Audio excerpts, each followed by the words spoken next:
दैनिक आहार है वचन का प्यारा उपहार, रोज का है ये आत्मा का पोषण संसार। हर शब्द में छुपी है ईश्वर की पुकार। आओ सुनो समझो जीवन में लाओ प्यार।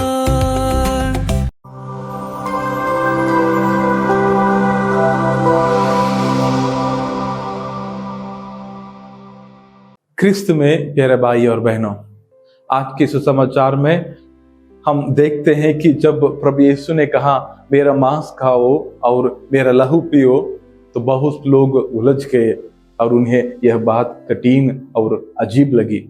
लेकिन प्रभु यीशु हमारे लिए भोजन के रूप में अपने जीवन को देने का एक गहरा रहस्य प्रकट कर रहे थे। शुरू से ही ईश्वर ने इस रहस्य को प्रकट करने के लिए अलग अलग चिन्हों के द्वारा अपने लोगों को तैयार कर रहे थे।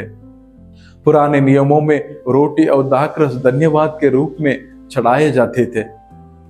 मरुभूमि में ईश्वर ने मन्ना के द्वारा इज़राइल के लोगों का पालन पोषण किया।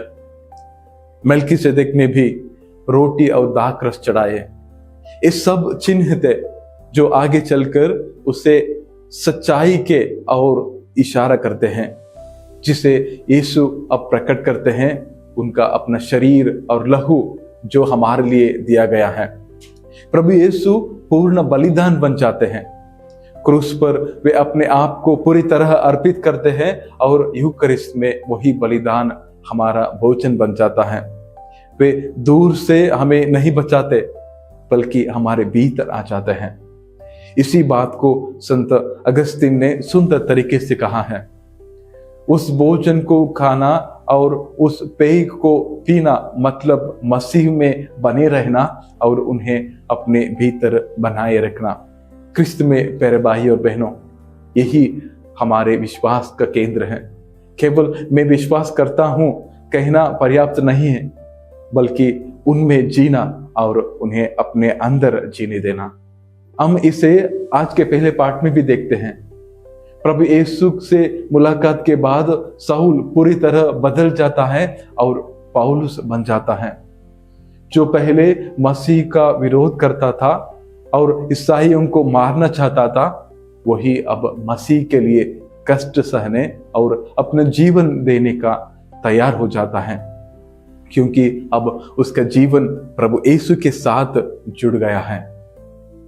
हम यूकरिस्ट में प्रभु यीशु को ग्रहण करते हैं, लेकिन क्या हम उन्हें विश्वास के साथ ग्रहण करते हैं? क्योंकि जब हम उन्हें सच्चे विश्वास के साथ ग्रहण करते हैं, तब उनका जीवन हमारे भीतर काम करने लगता है और हमें बदल देता है।